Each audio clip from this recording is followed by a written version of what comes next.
everyone, so today we're going to take an upstairs tour of the old Askew place and see what we can find. We're going to start up our wonderful stairway here, so just come along with me. Another thing I like to think about, like when I look at the mule post here, all the hands that have touched this in years gone by, we're going to leave some element of this, probably strip this back down to the original oak, but kind of leave this a little rough because I like it. But let's just go on up here. And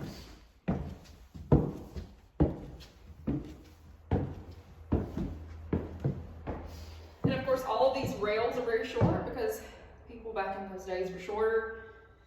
And we also have our lovely extension cord here. That's my favorite feature so far. We'll just come right on upstairs with us here.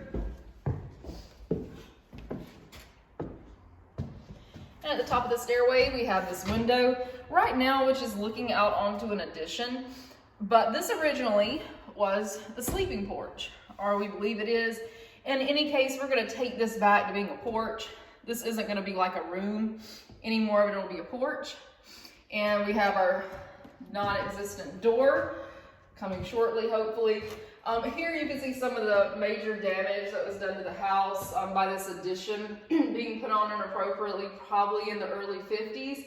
So this has been going on for a while. Some of the repair work was done a couple of years ago, but we're gonna finish the job this time with it. But this is still like the battleground with the house right here in this area.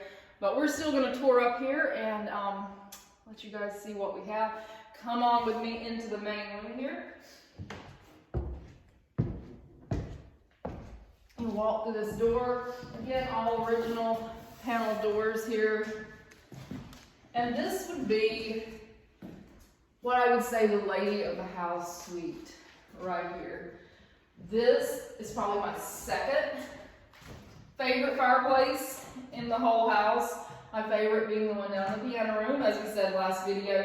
Again, completely original and intact emerald tile, the original coal burning fireplace inserts, all existent up here as well. Mirrors in really good shape. We got a little tarnish, but hey, it's been here since 1907. This room too, it's going to remain this kind of pink color. There's some pretty extensive plaster repair. All this will have to be chiseled off with a paint tool. That's what we're using, a little scraper. Because if you try to paint over this, it's going to bubble up under your primer, as we have found out on many occasions. All the original windows still exist up here. Only 2 of them without BB gun holes or cracks, but we'll get them fixed. They're going to stay where they are. Have a big pile of some architectural elements kind of laying here in the floor. I really like this one. This is a piece off the dental molding on the top of the house. Take a look at how heavy that is and how big the blocks are. This will be really great. You know, we can use this for mold when we start on the outside. And again, probably lovely 1920s, 30s light fixture. In here we have the beadboard ceilings. In fact, all throughout the top floor, we have beadboard on the ceiling, no plaster on the ceiling. It was probably an early budget cut, considering how much it probably cost them around $4,000 to build this house in 1907. And that was a lot of money, so you had to cut your corners where you could. $4,000, by the way, will barely fix 2 rooms in this house in 2021. Let's just walk right through here. We have our doorway here that leads into the blue room, closet doors. These are not painted, which is one thing I like about them. I think they've been darkly stained, but you can kind of get a sense of what color all this woodwork would have originally have been in this house. Open them up here. Very, very small closets. You have to turn your clothes sideways, I guess, to get in here. Really lovely. And if you come up a little bit closer to this, you can see the original stained baseboards and how that would have looked would have looked really, really different in 1907 in this house when it was originally built. It would have been a lot darker, which I like, but then I don't like at the same time. And I like this too. You can see where someone in the years gone by has tacked something to the back of the door. I think that always is a nice little reminder that we're not necessarily alone here. Okay, let's go into the blue room. You'll open a door here, again unpainted, and walk into this room right here. This room is one of the more intact rooms. In fact, when we put a place downstairs where we can't go any further due to some structural things, we'll probably move up here and start working on this room. Again, we're going to put it back this kind of vivid blue. You can kind of see one of my samples there on the wall. Not sure if that'll be the final color, but it's going to be something kind of like that. It's going to look like a glorified version of its current self when we're done. Again, lovely mantle. Up here, you start having some of this great mustard colored mottled looking tile. Again, there's not a single piece of tile I don't think broken on this one. They're really great and intact. I do have the original grills for these. However, the inserts, we've taken them out to get them sandblasted, so they'll be returning shortly. All the original picture rail, all up here. Beadboard ceiling, there again. And the original light. Up there. I don't know if they're the original light, but I think it's the light that's been in the house for the last probably 80 years. We have these little crystal-based sconces. We are going to see how many of these we could save.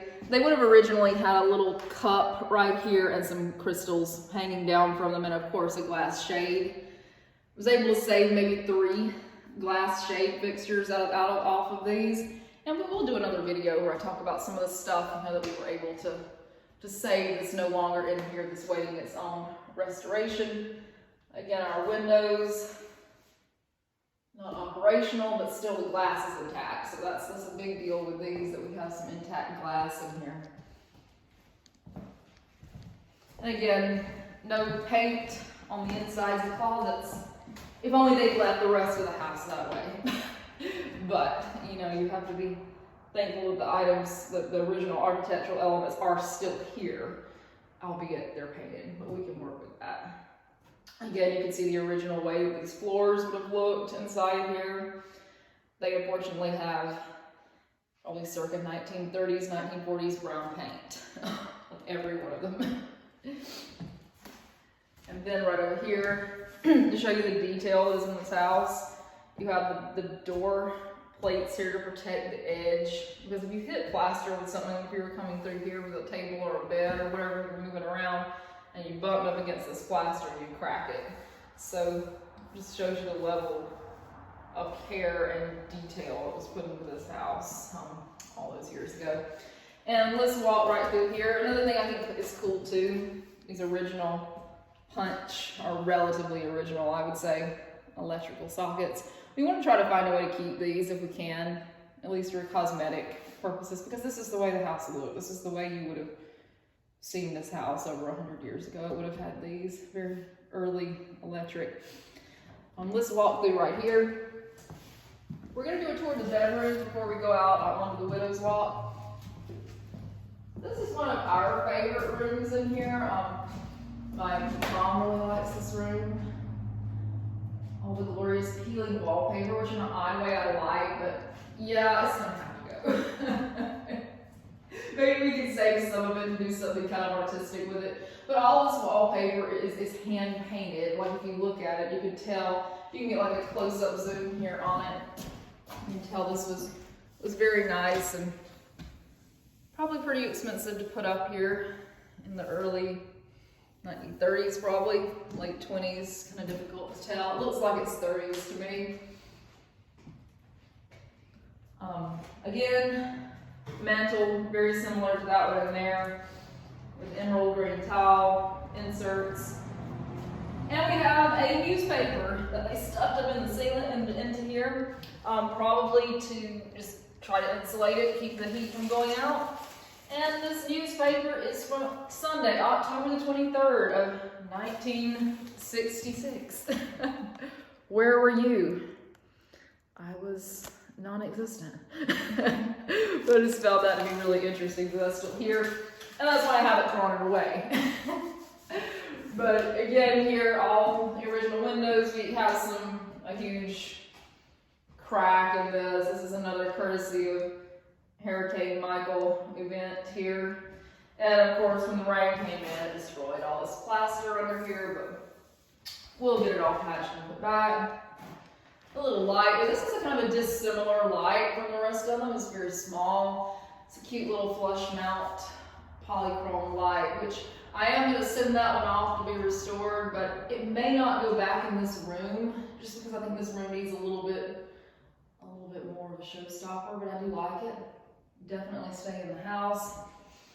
Again, closets here, unpainted on the inside. I think they got the floor in this one though, but they didn't get the doors. All right, let's walk into, if you'll follow me, let's walk into what I call the other large bedroom here. This is one of my favorite bedrooms. I might end up taking this bedroom.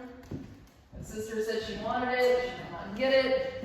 Because this is a glorious, glorious sun-filled room on a sunny day. Right now it's a little overcast so you can't see it. Again, another one of those flush mount lights. Plaster damage as existed throughout the house. We'll probably have to demo this wall and put it back up, but you know, it is what it is. At least it didn't cause too much damage to the studs. Behind here, the studs aren't rotten, so that's the biggest thing. But this is just a great little room. It overlooks out onto what will be the garden and the little carriage house. Just a great, great room. Lots of stuff. And you can even see the original roller, the shade up there. So I think that's kind of interesting too. It's really hard to take those things down and throw them away just because they've been there for so long. All right, so that is the upstairs in terms of the bedrooms. Again, the fireplace there, very similar to the other one with the same mustard tiles. This one's a mirror, which makes it a little bit cooler. And just caulk everywhere. Most of it's gonna have to be redone because the plaster is delaminating. And you know, there's several videos online about how to put the plaster washers in these cracks to hold this back, so I really won't get into that. There's a lot of people out there with a lot more skill than I am with that, so I'll leave that to them. But let's go this way down to what is one of my favorite things. They call this the widow's walk, or the captain's walk, whatever you want to call it. Call it the widow's walk, allegedly, because, you know, this is where the ladies would go out onto the balcony and look for the men coming home from war. That's where it originated. Now, this house was built in 1907, so there was no, you know, war necessarily on U.S. soil at that time. They would have been looking for people to come back from, but that's where its origins are. We have the original doors here to this, the original transom. I have the original screens on this as well that we'll do another video on the restoration of. But this incredible little door opens up. Most of its latches still work too, as you can see. And you come out onto this, which I think is one of the most extraordinary little places to sit on your hammock and have some wine and look at your lovely terracotta Capitol Corinthian columns. All those are made out of terracotta. I had to bring somebody in to look at them to get them properly restored, but they're in pretty good shape. There's not many cracks there, not many issues. Just need to get them scraped down, find out if there is any instabilities in them, and then get some lovely masonry paint on them, and they should be ready. We have our Hank blue ceiling up here, Our little light will stay. I like it. This doesn't need a big gaudy light. We have enough, you know, with the capitals. You can kind of see some footage on the top of the porch here. If you look this way about what we're ultimately dealing with here. This is like wood with a tin surface and then some sort of epoxy like cement substance on it that definitely is going to have to come off. But that is the tour of the second floor. Please like our page. Please go on Facebook and look at the pictures that we post. We also have some posts on Pinterest. As I said, we're just getting off the ground with all this, but we hope you do enjoy these videos. More formal videos to come later. But thank you so much for watching, everyone, and have a great day. Bye-bye.